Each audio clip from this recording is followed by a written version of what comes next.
Esto es Facts, un podcast by Fe Razonable, donde hablaremos de teología, filosofía, apologética y temas relevantes al cristianismo. Bienvenidos.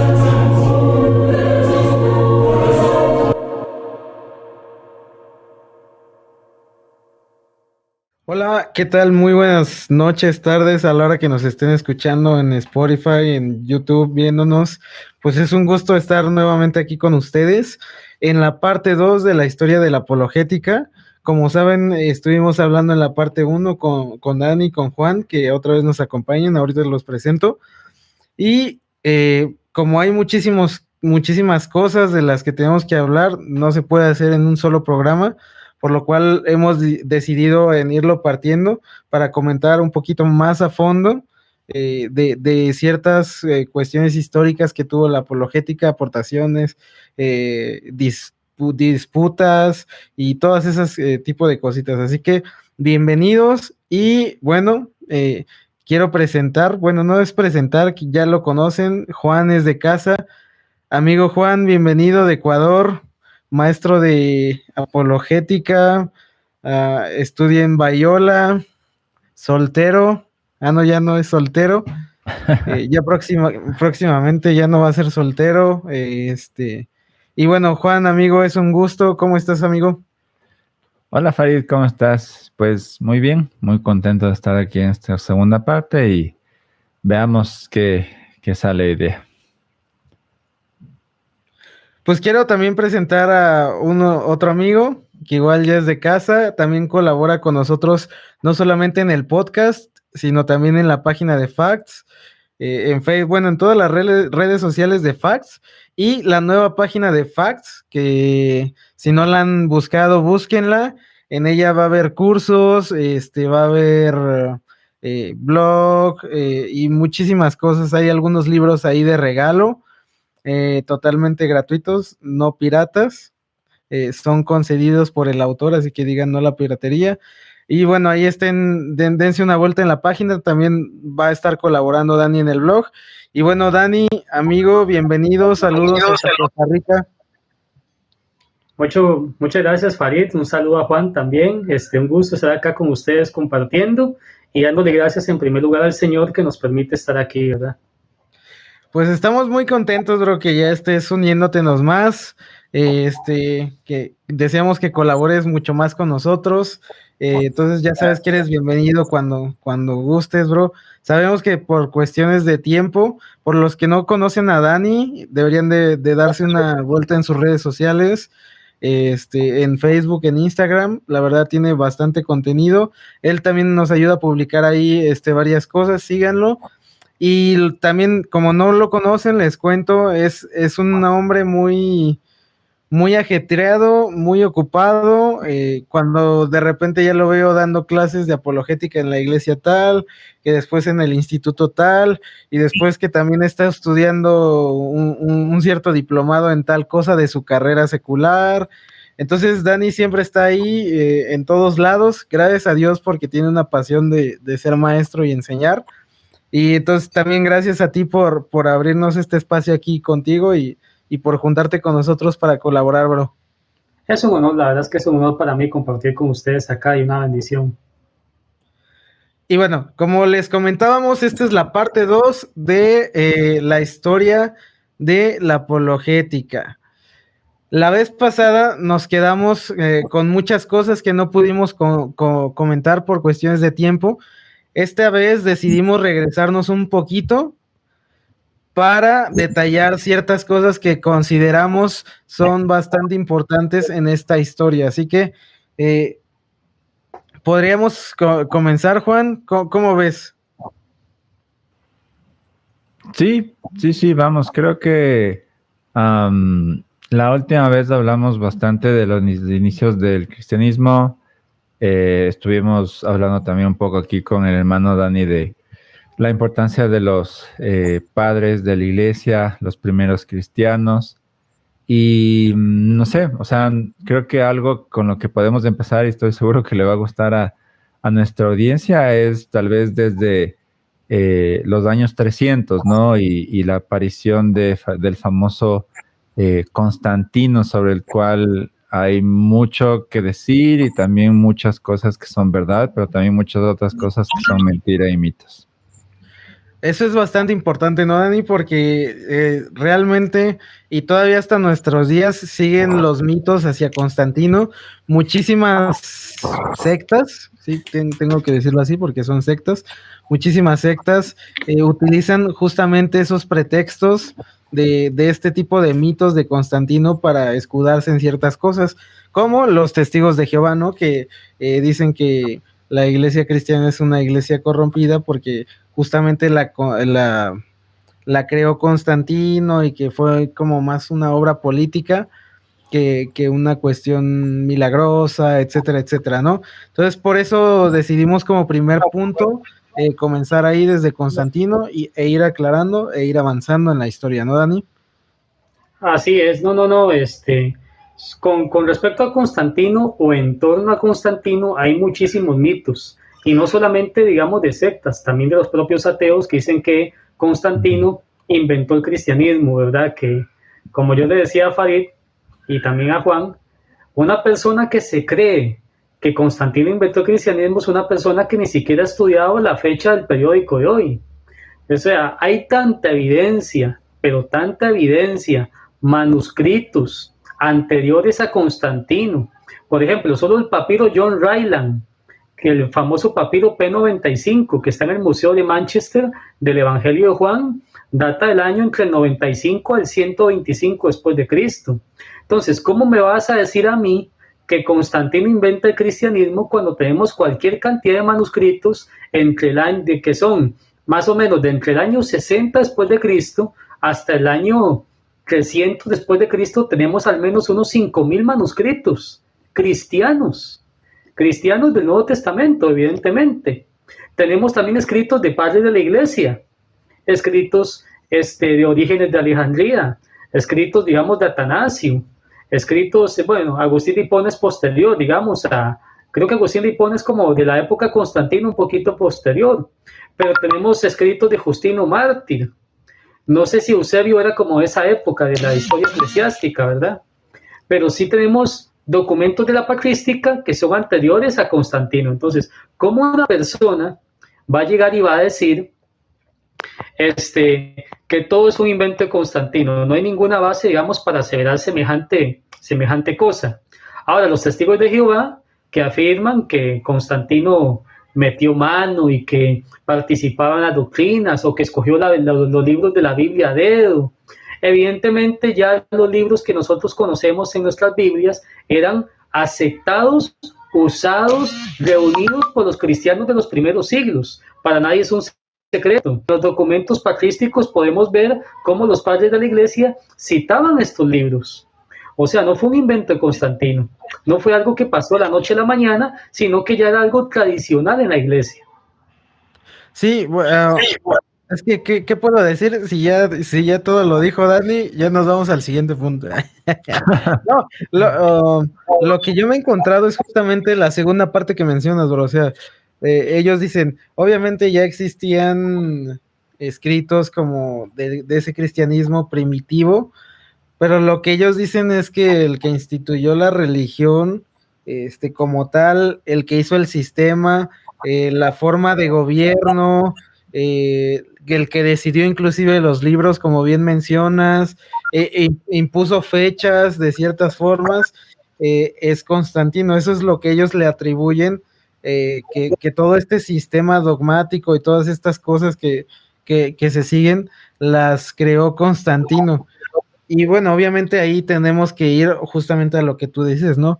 O sea, demostrar que antes de Constantino ya existían cierto tipo de liturgias, ya existían cierto tipo de pensamiento, ya existían como cierto canon de libros que se consideraban inspirados, y etcétera, etcétera, para así demostrar que esa pues es una equivocación total, ¿no, Juan?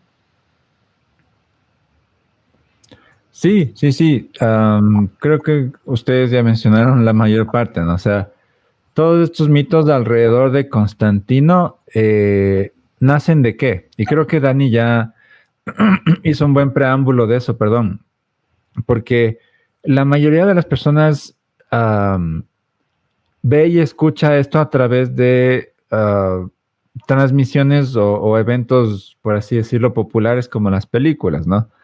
Entonces, en vez de coger un libro de historia, ven lo que pasó, no sé, en el Código Da Vinci, por ejemplo, ¿no? Y la gran pregunta aquí es, bueno, ¿cómo empezó todo esto, ¿no? Y la verdad es que la historia de Constantino, o sea, una vez que uno empieza a estudiarla, te das cuenta de qué es verdad y qué no es verdad, ¿no? Y bueno, a manera de un preámbulo chiquito, ¿no? ¿Cómo es que llega Constantino al juego, por así decirlo, ¿no? Hay que tener en cuenta que para la época de Constantino, que estamos hablando de finales del siglo III e inicios del siglo IV, Roma estaba dividido en una serie de provincias, por así decirlo, ¿no? Y cada provincia tenía su gobernador. Y el padre de Constantino, que se llamaba Flavio, perdón, Valerio Constancio o Constancio I, que se le conocía, él era, digamos, un cristiano, digamos, básico, ¿no? O sea, no era de los mejores cristianos, pero digamos que simpatizaba con el cristianismo, ¿no? Ahí quiero resaltar algo antes de que Ajá. avances. En ese tiempo, los cristianos no era la religión oficial, todavía había, inclusive existía cierto tipo de persecución, pero vemos cómo el cristianismo había permeado en todas las esferas, no solamente en las esferas pobres, como mencionamos en el podcast pasado, en la parte 1, sino que ya había permeado también en ciertas esferas altas de personas influyentes, y bueno, obviamente Dios lo permitió así, para alcanzar justamente esa parte, ¿no? Es algo interesante que nada más quería ir resaltar, perdóname por interrumpirte, bro. Ajá, exacto. Y ya que lo dices, o sea, esto es muy importante, ¿por qué? Porque el cristianismo todavía no había llegado a toda la élite, ¿no? Entonces, por ejemplo, Galerios, que era un gobernador de la provincia de Lírico, si no estoy mal, él, en cambio, era un gobernador que no simpatizaba con el cristianismo, y dicho sea de paso, Galerios, junto con Diocleciano, que era otro gobernador, se aliaron para perseguir a los cristianos. Entonces, en ese punto, habían algunos gobernadores que no simpatizaban con el cristianismo, obviamente querían seguir con la religión grecorromana, por así decirlo, porque ya ni siquiera tenían los dioses originales griegos, sino era una especie de mezcla, ¿no? Y se empieza a perseguir a los cristianos, y digamos que Constantino crece un poco en ese ámbito. Y adicionalmente se dice, o sea, hay algunos historiadores que esto concuerdan, otros no, pero la madre de Constantino juega un papel muy importante, porque ella sí era, digamos, una cristiana devota. Luego se la conoce a ella como la Santa Elena, ¿no? La santifican posterior a su muerte.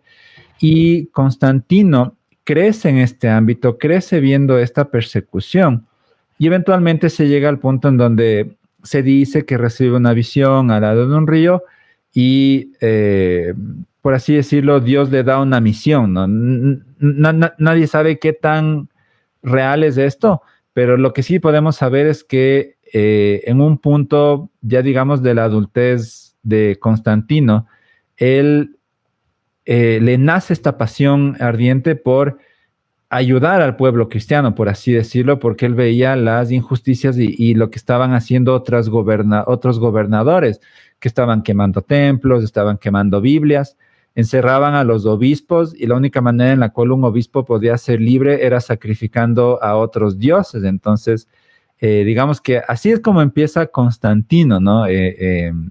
En su época, y solo este pequeño preámbulo creo que ya rompe con muchos mitos, ¿no? Sí, justamente. Creo que Dani quiere hablar. No, nada más estaba escuchando aquí el hermano Juan, escuchando el preámbulo que nos estaba contando. Entonces, bueno, sí rompe muchos mitos, porque ¿cómo poder decirlo? Pero aún así nuestros amigos insistirían, ¿no? En que justamente, y obviamente, ¿cómo explicarlo?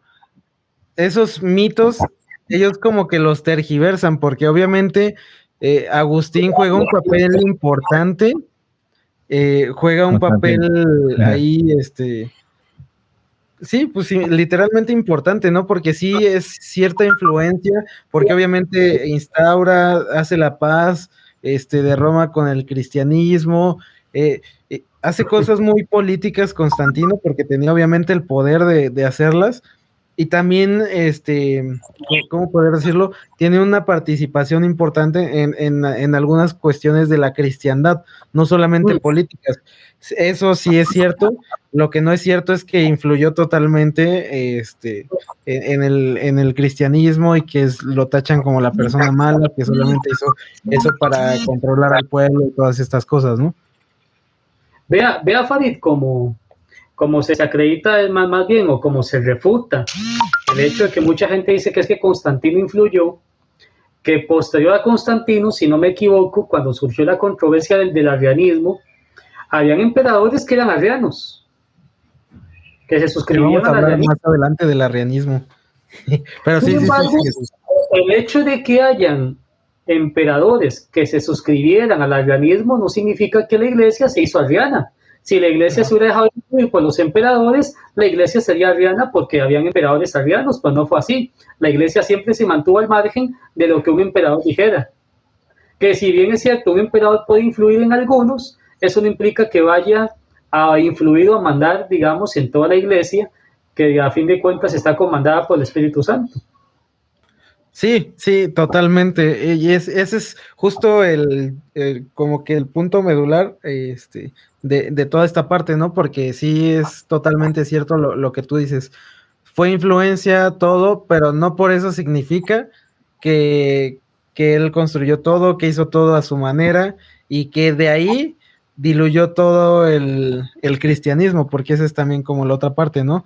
Que hacen el parteaguas de la iglesia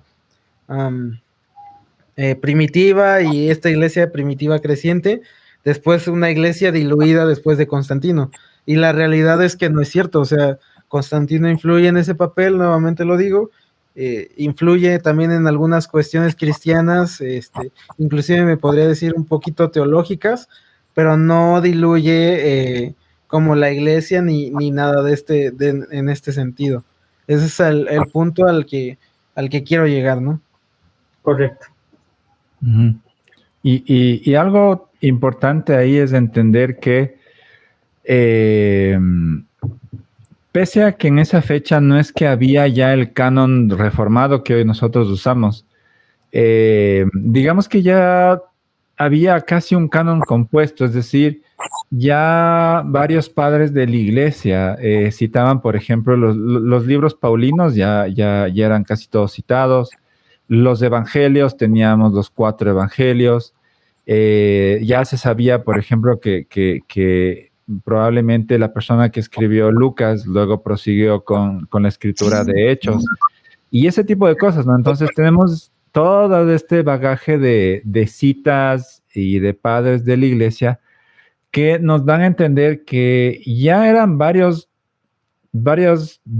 décadas, diría yo, que se tenía ya varios elementos y aquí, por ejemplo, rompemos con esta idea de que Constantino fue el que escogió los libros, o sea, Constantino no fue un teólogo, o sea, él fue, por así decirlo, un líder militar, porque incluso después se empezó con varias batallas para tomar más provincias de Roma y así incluso ayudar más a los cristianos. Entonces, él no estaba interesado en teología o en eso, simplemente, como digo, tenía esta pasión que probablemente el Espíritu Santo mismo se la dio y él empezó a ayudar, pero que él se metiera por ejemplo, a manipular los libros, o también hay este otro mito extraño que no tengo idea de dónde sale, que Constantino guardó en una bóveda que luego pasó a ser del Vaticano libros que se ocultaron a la iglesia, por ejemplo.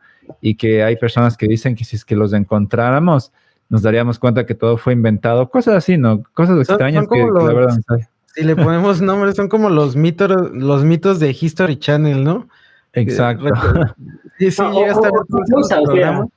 si se supone que Constantino desapareció tantos libros, ¿cómo es que a día de hoy hay ciertos evangelios apócrifos como el Evangelio de Tomás y otros libros que han llegado hasta el día de hoy? O sea, sí, pues eso significa que Constantino hizo mal su trabajo, probablemente, ¿verdad? Asumiendo que eso fuera verdad.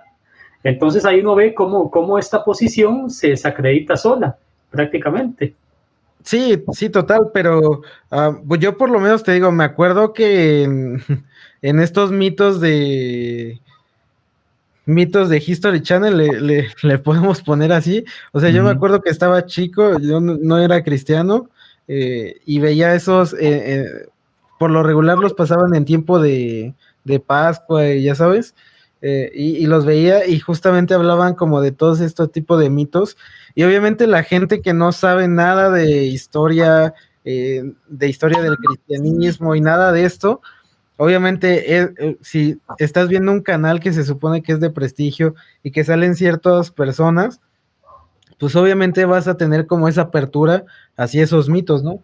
Pero justamente como dicen mis hermanos Juan y Dani, o sea, si tú investigas un poquito, si te pones a razonar así tantito, esos mitos son totalmente descartados, ¿no? Como lo de que mencionabas igual del Código Da Vinci, o sea, es un libro que no es historia, o sea, es literalmente literatura, es como Una novela. una novela, justamente es eso, y pues nada más ahí, ¿no? Pero la gente que no entiende como esa parte, se va a creer como esas cosas y va a empezar como a atar hilos, porque son como cuestiones conspiranoicas y dice, sí, cierto, pues esto sí, esto no. Y entonces es ahí justo lo que queremos conversar el día de hoy. Ari, y adjuntando lo que mencionaba el hermano Juan también de que a la gente dice que es que Constantino escogió los libros de la Biblia prácticamente, ¿verdad? Entre otros mitos. Básicamente la gente a veces confunde inspiración con canonicidad, que son cosas muy distintas. ¿Nos podrías explicar eso? Vamos a ver, los libros de la Biblia, desde que se escribieron, ya eran inspirados por Dios. La misma palabra nos dice que los hombres de Dios fueron inspirados. Como ellos sean inspirados por Dios, los libros de la Biblia se fueron abriendo paso dentro de la iglesia a lo largo de esos 300 años. Que ya la iglesia se hubiera visto en la necesidad de establecer un canon debido a la gran cantidad de herejías y doctrinas falsas que se estaban levantando. De hecho, el primero en establecer su propio canon fue Marción. Marción en el año 130 después de Cristo quiso establecer un canon quitando aquellos libros que tenían cierto contenido judío, porque Marción decía que el Dios del Antiguo Testamento era malo, era cruel, era sanguinario, mientras que el Dios del Nuevo Testamento y Padre Jesucristo era bueno, y dejó como algunas cartas de Pablo y algunos evangelios de los gentiles y quitó, digamos, los elementos judíos. Entonces, la iglesia, por eso, con el paso de los siglos, la iglesia se ve en la necesidad de hacer un canon. Pero no es que la iglesia no tenía idea de cuáles eran los libros, digamos, inspirados. Claro que la iglesia lo sabía. Por algo, si nosotros, digamos, o nuestras Biblias desaparecieran, mejor dicho, nosotros podríamos reunir todos los versículos bíblicos a través de escritos patrísticos, porque ahí se mencionan.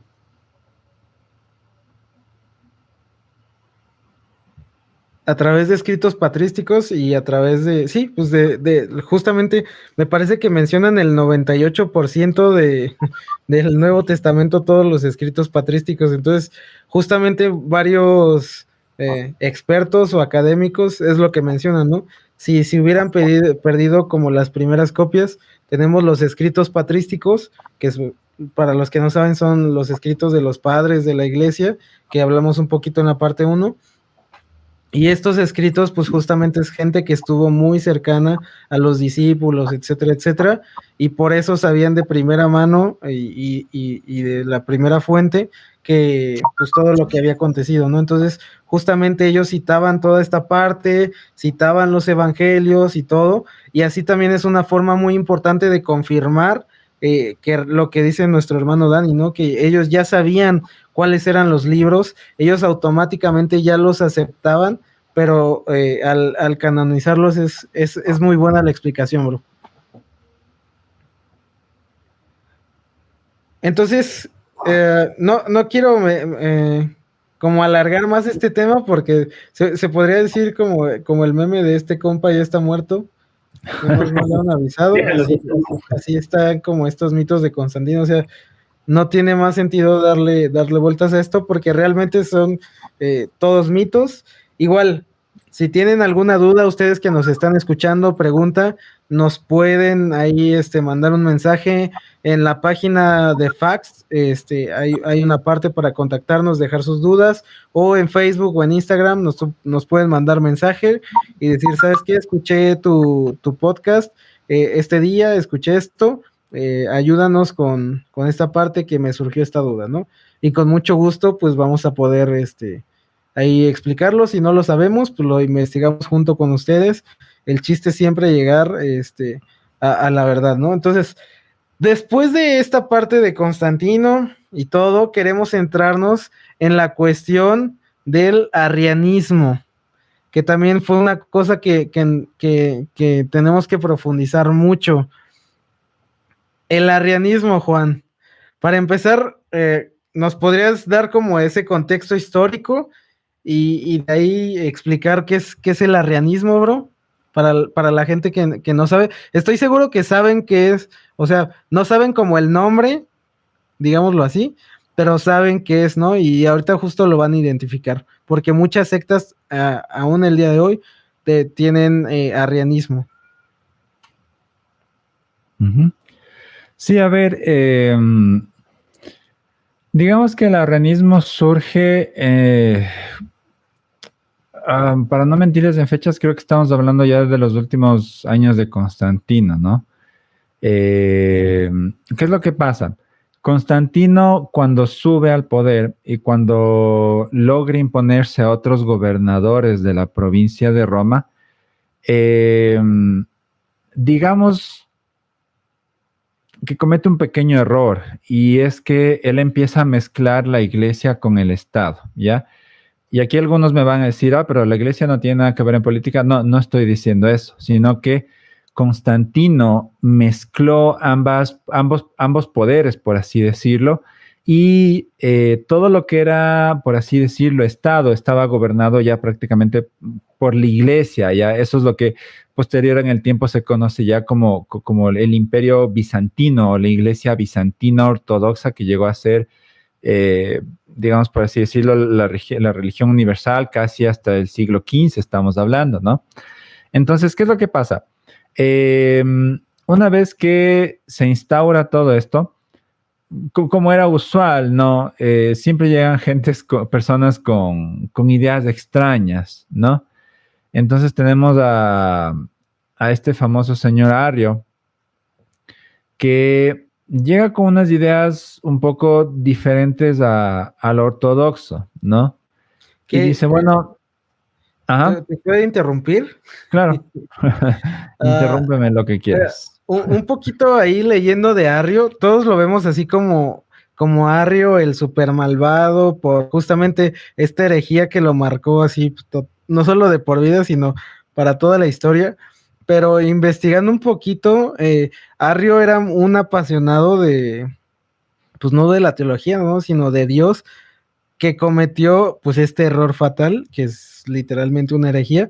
Pero estaría bueno igual ahí invitar a alguien para hablar acerca de la vida de Arrio, para que igual tampoco por el bien de la honestidad podemos decir que Arrio fue totalmente malo, porque por lo menos yo siempre estudiando en el instituto me lo imaginaba así, ¿no? De Arrio así como un Gargamel, así malvado y queriendo así, pero realmente no fue así. O sea, fue un apasionado que tal vez ese fue el detalle que lo marcó, pero literalmente en otras cosas era un apasionado. Entonces, pero bueno, ese es nada más ahí como contexto para que no lo vean así como el super malo o así, porque les repito, todos cuando hablamos de una secta o así creemos que son malvados y todo, pero realmente mucha gente es apasionada, pero pues apasionado en el mal camino, ¿no? Tristemente. Entonces, creo que Arrio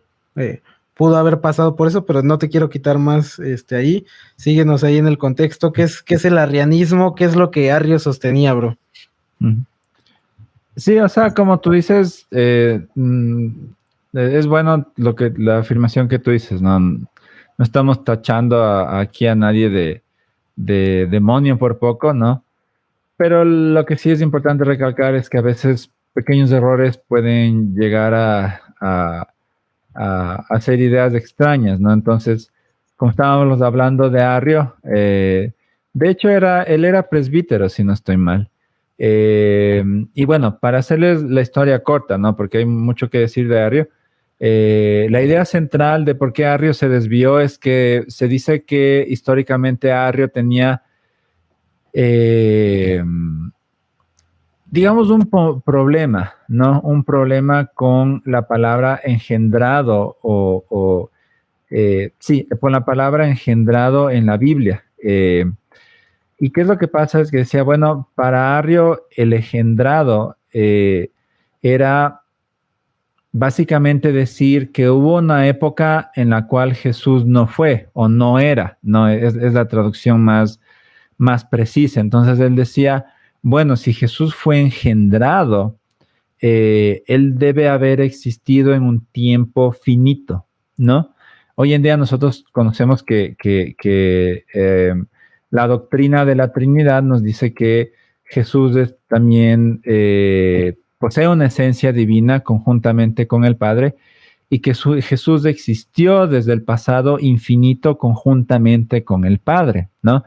Pero para Arrio esa idea, por así decirlo, metafísica le empezó a dar vueltas y decía, bueno, esta noción de engendrado no me late y yo más bien creo que Jesús no es un ser infinito, sino que es un ser que empezó a existir y ahí es donde, por así decirlo, nace toda esta controversia, ¿no?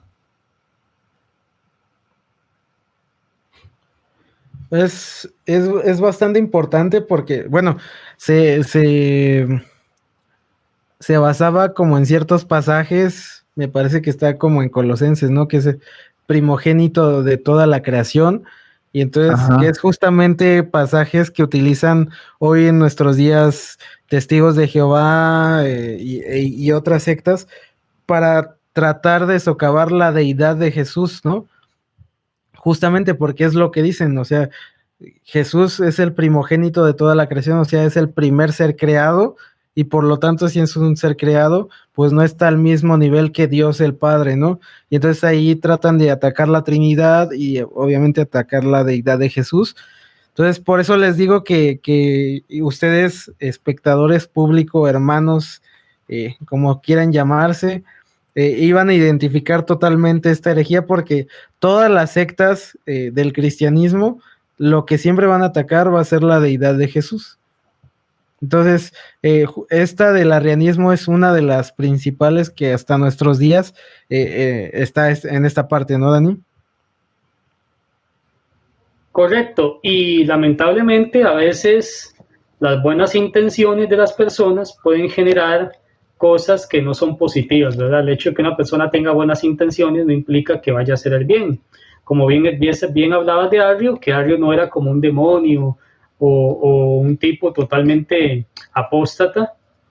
Sin embargo, él tenía buenas intenciones y sus intenciones lo llevaron a eso. Aquí quiero mencionar lo que dice Justo González sobre la controversia arriana. Él menciona aquí que en esa época los cristianos querían tender un puente con la filosofía griega, ¿verdad? Entonces, aquí podemos ver, cuando los primeros cristianos se lanzaron por el mundo a proclamar el evangelio, se les acusaba de ateos e ignorantes. En efecto, ellos no tenían dioses que se pudieran ver o palpar como los tenían los paganos. En respuesta a tales acusaciones, algunos cristianos apelaron a aquellas personas a quienes la antigüedad consideraba sabios por excelencia, es decir, a los filósofos. Los mejores de entre los filósofos paganos habían dicho que por encima de todo el universo se encuentra un ser supremo, y algunos habían llegado hasta decir que los dioses paganos eran hechura humana. Apelando a tales sabios, los cristianos empezaron a decir que ellos también, al igual que los filósofos de antaño, creían en un solo ser supremo y que ese ser era Dios. Ese argumento era fuertemente convincente y no cabe duda de que contribuyó a la aceptación del cristianismo por parte de muchos intelectuales. Pero ese argumento, dice Justo, encerraba un peligro. Era muy posible que los cristianos, en su afán por mostrar la compatibilidad entre su fe y la filosofía, llegaran a convencerse a sí mismos de que el mejor modo de concebir a Dios era no como lo habían hecho los profetas y otros autores de la Escritura, sino más bien como Platón, Plotino y otros, puesto que estos filósofos concebían la perfección como algo inmutable, impasible y estático. Muchos cristianos llegaron a la conclusión de que tal era el Dios que hablaban las Escrituras. Naturalmente, para esto era necesario resolver el conflicto entre esa idea de Dios y la que aparece en las Escrituras, donde Dios es activo, no es pasivo, donde Dios se duele con los que sufren y donde Dios interviene en la historia y no es estático. Y muchas veces nosotros como cristianos tenemos ese afán tan grande de tender un puente y una compatibilidad con las ideologías modernas que a veces queremos por ese afán de encajar, mezclar nuestra fe de manera precipitada con cosas para que la gente nos acepte más. Mira, si la teoría de la evolución está de moda, yo podría proponer un teísmo evolucionista, dirán algunos, ¿verdad? No estoy diciendo que la teoría de la evolución sea falsa o algo por el estilo, ¿verdad? Yo Están hablando de ti, Raúl, escucha. Ese ya sería otra discusión, pero ese ya sería, digamos, como otro tema de discusión, pero que una persona diga, ok, no, yo creo que el cristianismo sí puede, digamos, ser compatible con qué sé yo, la teoría de la evolución. Yo creo que el cristianismo puede ser compatible con la idea de un universo eterno, por ponerte un ejemplo. Entonces hay personas que siempre buscan la manera, de hecho hace la teología liberal, cuando los teólogos gays intentan compatibilizar el cristianismo con la teología queer, por ejemplo. Sí. Y eso es algo con lo que tenemos que tener mucho cuidado, porque ese afán de hacer presentar al cristianismo como algo muy cool nos puede conducir a herejías y a falsas doctrinas. Aquí sigo citando a Justo González cuando dice que este conflicto entre las escrituras y la filosofía, en lo que se refiere a la doctrina de Dios, se resolvió de dos modos. Uno de ellos fue la interpretación alegórica de las escrituras. Según esa interpretación, donde quiera que las escrituras se referían a algo indigno de Dios, es decir, a algo que se oponía al modo en que los filósofos concebían al ser supremo, esto no debía interpretarse literalmente, sino alegóricamente. Así, por ejemplo, las escrituras se refieren a Dios hablando. Esto ha de entenderse literalmente, puesto que un ser inmutable no habla según ellos. Intelectualmente, esto satisfizo a muchos, pero emocionalmente esto dejaba mucho que desear, pues la vida de la iglesia se basaba en la idea de que era posible tener una relación íntima con un Dios personal, y el ser supremo, inmutable, impasible, estático y lejano a los filósofos no era en modo alguno personal. Esto dio origen al segundo modo de resolver el conflicto entre la idea de Dios de los filósofos y el testimonio de la Escritura. Este segundo modo era la doctrina del logos o verbo, según la desarrollaron Justino, Clemente, Orígenes y otros. Según esta doctrina, aunque es cierto que Dios mismo el Padre es inmutable e impasible, Dios tiene un verbo, palabra, logos o razón, que sí es personal y que se relaciona directamente con el mundo y con los seres humanos. Por esta razón, Justino dice que cuando Dios le habló a Moisés, quien habló no fue el Padre, sino el verbo. Debido a la influencia de Orígenes y de sus discípulos, este modo de ver las cosas se había difundido por toda la iglesia oriental, es decir, la iglesia que hablaba griego en lugar de latín. Este fue el contexto dentro del cual se desarrolló la controversia arriana, y a la larga el resultado de esa controversia fue mostrar el error de ver las cosas de esta manera. Entonces yo me imagino, por lo que dice aquí, que Arriano era de los que veía a Dios como ese ser impasible, estático, como lo veían los filósofos griegos, ¿verdad? Mientras que el otro bando, el bando ortodoxo, veían a Dios que se había manifestado en el Logos y que en el Logos se relacionaba con la raza humana, ¿verdad? Entonces ahí fue donde comienza digamos, a iniciar esta controversia. Aquí podemos aprender una lección muy importante. Algo tan bien intencionado como el hecho, digamos, de tender un puente con la cultura, si no se hace bien y se hace de manera muy precipitada, nos puede llevar a serias controversias y a serios errores doctrinales y teológicos. Yo pienso que esto nos debería quedar de lección antes, digamos, de llegar nosotros y querer caerle bien a la gente, sonar cool y que yo puedo, digamos, tener un puente entre el cristianismo y X visión del mundo. Hay que tener mucho cuidado. Es bastante interesante lo que mencionas. La verdad es que yo no lo había visto así, pero siento que tiene razón en varios sentidos. Sí, justo, porque, o sea, imagínate esa idea, pues obviamente Arriano la comienza y se empieza a volver como famosa, ¿no? Tan famosa o empezó a hacerse como de un poquito de fama que tuvo que irse se me fue la palabra, concilio, ¿no? Sí, concilio, ¿no? Sí. Es la palabra. Tuvieron que hacer o algo tan serio que se tuvo que hacer un concilio para poder dilucidarlo. Exactamente, o sea, hasta ese punto llegó esta idea de Arrio y esta argumentación de Arrio, porque tal vez algunos ya tenían como esta cierta idea, pero Arrio la plasmó, Arrio le dio como la forma, le dio la estructura, y muchos empezaron como a seguirla, ¿no? Y muchos como que pudieron decir, ¿sabes qué? Sí tiene razón Arrio, porque aquí en Colosenses dice que es el primogénito de la creación, es esto, tal, y fue entonces, ahí sí, yo creo que tuvieron que así, wow, cálmense y vamos a ver qué onda. Se juntan todos, el famoso cachetadón por hereje. y bueno, al final de ese concilio, ya no me... ¿Cómo te imaginas tú esos concilios, no? O sea, yo me imagino a unos de repente diciendo, no, es que esto y esto, y de repente otro levantándose y diciendo, no, pero es que esto y esto. O sea, yo sí lo imagino así como muy ferviente y apasionado todo este concilio justamente entre los dos bandos, ¿no? El bando conservador y el bando del arrianismo, hasta que se llega al punto de que pues simplemente no se iba a poder hacer. O sea, no, la Biblia no decía eso que Arrio mencionaba, ¿no? Entonces, ahora, ¿cómo podemos contestar a lo que es el arrianismo? Obviamente aquí tendríamos que hacer varios podcasts, ahí como comercial, compren mi libro, que hablo de los testigos de Jehová, ahí tocamos un poquito ese detalle, pero una breve respuesta, Juan, al arrianismo.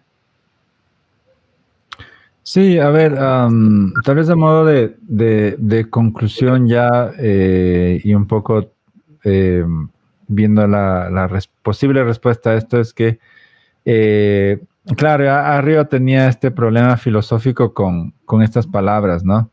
De engendrado o primogénito. Y por eso es que luego el concilio de Nicea adoptó esta famosa palabra en griego homoousios, ¿no? Que traducida es consubstancial. Entonces, ¿qué es lo que hicieron con esto? Fue imponer, o más bien dejar sentado una base filosófica en la cual decían que Jesús fue consubstancial con el Padre, es decir, de la misma substancia divina, y por eso es que él comparte esta misma sustancia con el Padre, es decir, es verdaderamente Dios, y al mismo tiempo Jesús es consubstancial, o más bien dicho, toma esta consustancia con el hombre cuando se encarna. Entonces, por eso es que decimos que Jesús es verdaderamente Dios y verdaderamente hombre. Y esta fue la manera básicamente en la cual el concilio resolvió esto. Y obviamente estos pasajes, por así decirlo, que hoy en día sacan fuera de contexto, tienen una explicación muy simple, y es que cuando la Biblia usa la palabra engendrado o primogénito para hablar de Jesús, obviamente se está dando en un ámbito metafísico y no cronológico. Y a esto me refiero en que Jesús es engendrado de Dios, no en el sentido de que Él es el primer hijo de Dios en el tiempo, ¿no? Sino más bien es en el sentido de que Él tiene esta consubstancia, es decir, Jesús es engendrado del Padre y por lo tanto mantiene la misma esencia del Padre, ¿no? Y un poco haciendo relación con hoy día, ¿no? Cuando tú dices, yo fui engendrado de mi madre, se entiende que yo salgo de las entrañas de mi madre y comparto algo, ¿no? Obviamente mi madre existió antes que yo, eso no se aplica al Padre, pero se entiende que Jesús guarda esta esencia metafísica o estas propiedades divinas de Dios desde el eterno pasado. Entonces, básicamente, esa es un poco la idea de estos pasajes y obviamente no se están refiriendo para nada a que Jesús fue engendrado en el tiempo como en la primera creación del Padre, ¿no? Que es un poco lo que incluso hoy en día hablan sectas como los Testigos de Jehová y eso que simplemente es una comprensión filosóficamente pobre de estos pasajes, ¿no? Sí, justamente. La verdad es que quería agregar algo, pero siento que lo dijiste bastante bien, bastante resumido, que si aporto algo, nada más repetiría ahí algo que tú dijiste. Pero no sé si Dani quieras dar una respuesta al arrianismo antes de irnos con otra persona que es Pelagio. ¿Quieres responder algo acerca del arrianismo, amigo?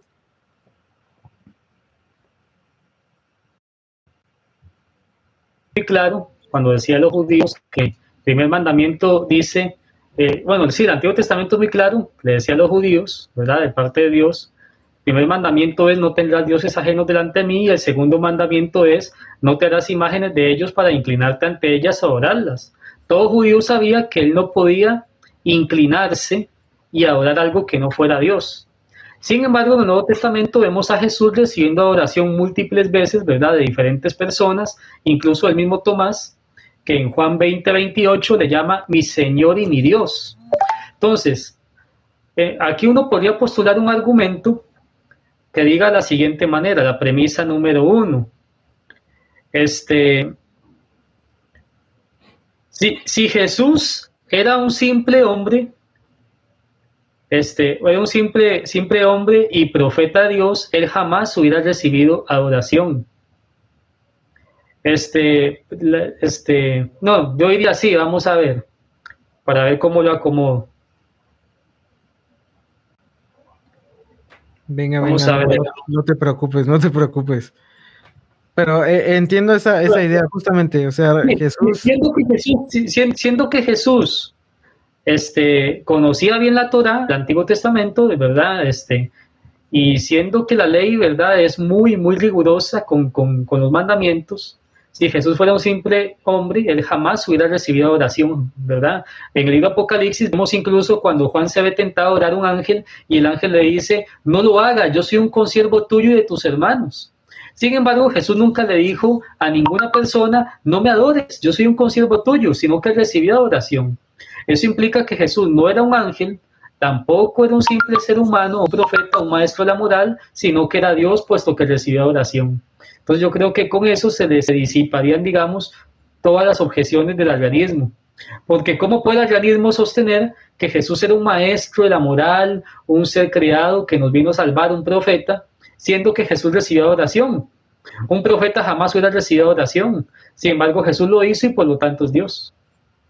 Sí, también, por ejemplo, podemos ver el pasaje en Hebreos que justamente Dios mismo, bueno, el Padre, hablando, distinguiendo un poquito entre las personalidades, manda a que adoremos al Hijo, ¿no?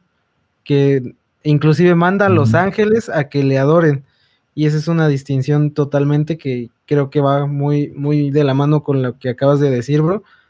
Entonces, bueno, la idea, por ejemplo, del arrianismo ha evolucionado. Solamente para meter la cuchara, yo creo que el argumento iría así. Si Jesús es Dios, él recibiría adoración. Jesús es Dios, por lo tanto, él recibió adoración.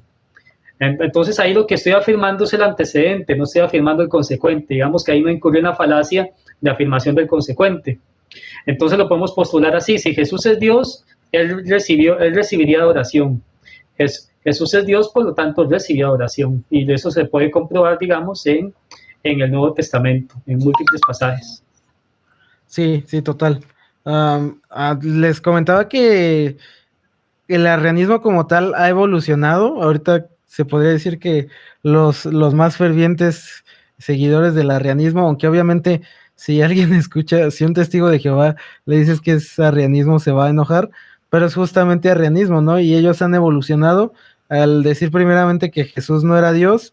Ahora lo que ellos mencionan es que Jesús no es Dios todopoderoso, sino que es un Dios.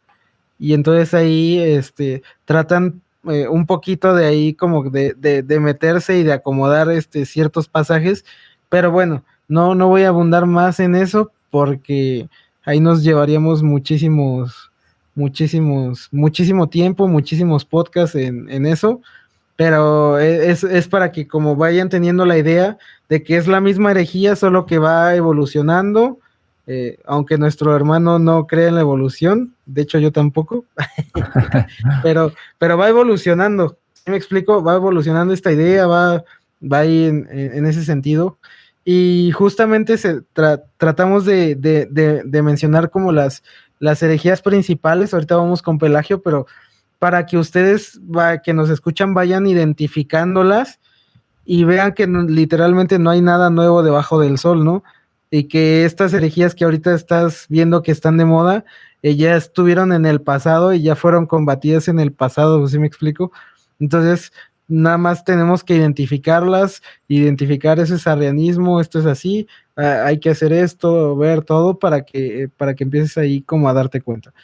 Con esto quiero cerrar arrianismo y el último, lo último que queremos tocar es pelagianismo. ¿Cómo fue? ¿Quién fue Pelagio? ¿Cómo surge? ¿Y de qué nos habla el pelagianismo? Ya, vamos con el pelagianismo en estos últimos minutos. Bueno, igualmente creo que abuelo de pájaro. Pelagio fue un monje británico que digamos que sus principales ideas chocaban nuevamente con ciertas doctrinas ortodoxas, ¿no? En ese caso ya estábamos hablando de Agustín o San Agustín, como lo llaman otros. ¿Y qué es lo que pasa? Este monje llamado Pelagio empezó a leer estas ideas de San Agustín sobre la gracia, ¿no? Y acuérdense que para ese entonces Agustín empezó, yo diría, a poner demasiado énfasis en todo lo que hoy se conoce como los sacramentos, es decir, todo lo que hoy ya maneja la Iglesia católica, y empezó a dar, digamos, demasiado valor en términos de gracia a los sacramentos, ¿ya? Un claro ejemplo de esto fue el bautismo. Por ejemplo, San Agustín era un defensor del bautismo de bebés. ¿Por qué? Porque para él la visión de el pecado original era que todos los seres humanos nacemos o se nos imputa la culpabilidad de Adán y Eva. Entonces, él sabía, o más bien decía, que si es que a los bebés se les bautizaban y morían a una temprana edad, eran salvos, ¿no? Por esta idea del pecado original y por esta idea de una gracia sobreabundante a través de los sacramentos, ¿no? Hoy en día nosotros sabemos que el bautismo es más bien una confirmación de tu fe y que se hace posterior a, en teoría, haber aceptado al Señor como tu Señor y tu Salvador y haber accedido a la gracia salvífica, ¿no? Entonces, bueno, para hacer el cuento corto, Pelagio tenía esta idea contraria a esta gracia divina propuesta por San Agustín, y lo que hizo, en cambio, fue un poco irse al otro extremo, y ese fue el problema con él. Fue el error. Ese fue el error, porque para él el pecado solo, por así decirlo, afectó a Adán y Eva. Entonces él decía, no, para mí el pecado no es algo que se imputa a todos los hombres, o no es algo que va como un virus a todos los hombres, sino que los hombres nacen en la condición de Adán antes de la caída, es decir, una condición mucho más pura, por así decirlo, ¿ya? Y de ahí es que Pelagio va con estas ideas de, bueno, el hombre es bueno por naturaleza y el hombre puede acceder a una perfección divina. Entonces ahí es donde, si ven, estamos en un extremo y vemos que Pelagio se salta al otro extremo y ahí es donde se metió en problemas, porque tú puedes tal vez no manejar la doctrina de la imputabilidad o no estar de acuerdo con el tema del pecado original, etcétera, ¿no? Pero de ahí a saltarte a que el hombre es bueno por naturaleza y que podemos alcanzar la perfección por nosotros mismos, eso ya es un grave problema para el cristianismo, ¿no? Entonces, ese es un poquito el contexto de nuestro amigo Pelagio, que se fue muy al otro extremo. También, bueno, corríjanme si me equivoco, ustedes maestros de la ley. Pelagio también afirmaba que la gracia divina no era de cierta forma necesaria, por lo que mencionabas, pero también mencionaba que no era gratuita, sino como en cierta forma merecida, es decir, quitaba ya totalmente la gracia de Dios y le daba mucho, mucho, mucho énfasis a la libertad del hombre y que el hombre tenía que justamente hacer como que las obras para su salvación, ¿no? Como que alcanzar eso para la salvación y dejaba de lado como el sacrificio que había hecho Cristo. ¿Sí es más o menos así o me van a corregir maestros de la ley? Sí, o sea, creo que el trasfondo de Pelagio es que era un moralista, ¿no? O sea, eh, él decía que el hombre podía alcanzar la perfección. Entonces, una vez que tú llegas a esa premisa, obviamente se deduce de que no necesitas un salvador en este caso, y ahí es donde se desestima bastante el sacrificio de Cristo, ¿no? Ajá, sí, justamente se desestima el sacrificio de Cristo y hoy en día, ¿quién podría ser pelagiano? Obviamente nuestros hermanos calvinistas van a decir que los arminianos son semipelagianos, pero no es así. Yo consideraría, por ejemplo, pelagianos por ejemplo, a los judaizantes, porque le dan nuevamente ese énfasis en tener que hacer las obras, es decir, tener que cumplir la ley y poco a poco irle restando al sacrificio que hizo Jesús. Te das cuenta, es lo mismo, es una secta que le quita totalmente la gracia y el sacrificio que hizo Cristo. Te digo, lo menciono así, trato de hacer como esos paralelismos para que ustedes vayan ahí como hilando en esta parte. Entonces, ¿cómo podemos responder a el pelagianismo? Vamos a hablar un poquito de eso en otro podcast, pero aquí vamos a dar una respuesta breve. Nada más como comercial va a estar con nosotros el arqueólogo Joaquín Moya, director de RTM Academy. Va a estar Simón, con el que grabamos el molinismo, si es bíblico, ¿no? Él es calvinista y vamos a estar hablando de la teología reformada. Pero bueno, ¿cómo respondemos brevemente al pelagianismo? No sé si nuestro hermano Dani quiere ahí acotar algo, o si es que... Creo que tuvo problemas con su celular. Oh, es verdad, creo que se nos fue. Nos fue. Mientras se vuelve a conectar, creo que en respuesta a lo que dices, Farid, obviamente tenemos un montón de pasajes y de la respuesta es leer Romanos y ya. Exacto, o sea, lean el Nuevo Testamento, o sea, Hechos 16:31, por ejemplo, dice, cree en el Señor Jesús y serás salvo tú y toda tu casa, ¿no? O otro que ahorita vemos en Lucas 7:50, cuando Jesús le dice a la mujer que se vaya, que su fe la ha salvado. Vemos que obviamente la salvación es por fe, ¿no? Entonces, hay 1,000,000 de pasajes que nos dicen esto. A mí me gusta también un argumento filosófico a favor de esto, y es que entendemos que el concepto que nosotros manejamos de Dios es de un ser omnipotente, omnipresente, omnisciente y moralmente perfecto, ¿no? Un ser infinito.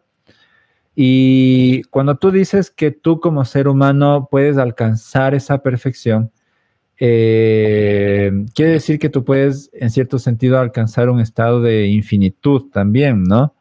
Ujú. El problema con eso es que cómo un ser finito alcanza a un ser infinito, ¿no? Es una pregunta que no tendría respuesta y por lo tanto te preguntas, bueno, entonces, ¿cuánto esfuerzo debo yo hacer para lograr alcanzar un ser así y alcanzar esa perfección? Y la respuesta es obvia, es un esfuerzo infinito. Ahora, ¿qué necesitas para hacer un esfuerzo infinito? Bueno, omnipotencia, omnipresencia, omnisciencia, etc. Entonces, te metes en una, por así decirlo, en una disputa filosófica en que un ser finito jamás va a poder alcanzar a un ser infinito, ¿no?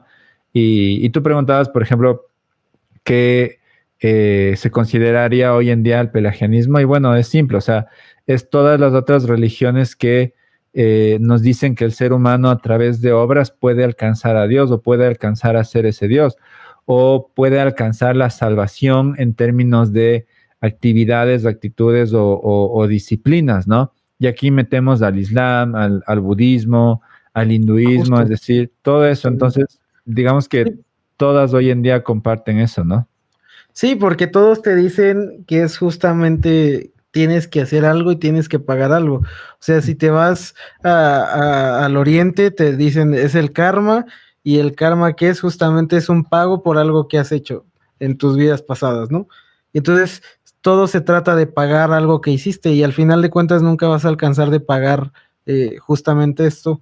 El Islam te dice también lo mismo, ¿no? O sea, tus obras van a estar en una balanza, las obras buenas y las obras malas, y lo que pese más es hacia donde te vas a ir, ¿no? Y esto no es algo peyorativo que estoy diciendo, es literalmente una doctrina musulmana, ¿no? Y una doctrina en el Oriente. Y entonces, si ves así todas las religiones, todo se trata de pagar, es justamente es esa religiosidad de ¿qué le puedo dar yo a Dios a cambio? Y justamente Cristo viene a interrumpir y dice, tú no me puedes dar nada, yo te lo voy a dar y te lo voy a dar gratis. Que esa es la maravilla y la locura del cristianismo, el amor infinito de Dios hacia con nosotros. Y entonces ahí podemos entender, y yo creo que esta revelación da un nivel mucho mayor a la grandeza de Dios, al amor de Dios y a todo nuestro concepto como mental de lo que es Dios, ¿no? Y de lo que ha hecho por nosotros. Y cuando entendemos eso, que justamente no necesitamos nada de hacer nosotros para alcanzar el amor de Dios, la misericordia de Dios y la salvación de Dios, eso nos da simplemente una diferencia de esto. ¿Por qué? Porque muchos hacen buenas obras para alcanzar el cielo. Y los cristianos, cuando entendemos esta parte, hacemos buenas obras porque queremos agradar a Él, o sea, porque estamos agradecidos porque Él nos salvó y no hay nada que podamos hacer para alcanzar esa salvación, que es simplemente una gratitud infinita hacia con Dios, un amor hacia con Dios y hacer su voluntad, que es la diferencia, ¿no? Los frutos por las obras que las obras para alcanzar la salvación, ¿no?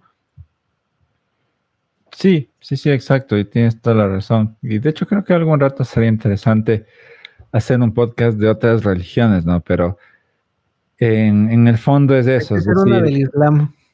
exacto, del Islam. El Islam, como tú dices, o sea, ¿cómo te salvan en el Islam? Simple, o sea, practica los 5 pilares.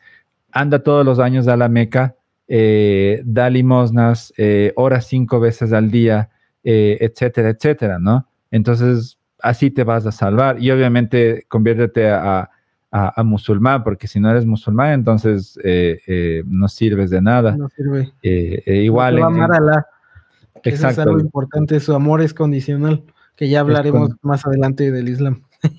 ajá, exacto. Entonces pasa lo mismo con el budismo, con sus 4 nobles verdades, y en el hinduismo con el karma y todo esto. Entonces, a la final, en el cristianismo es de hecho la única religión en donde el ser humano se da cuenta que no puede alcanzar a Dios y necesita que Dios baje a darle una mano.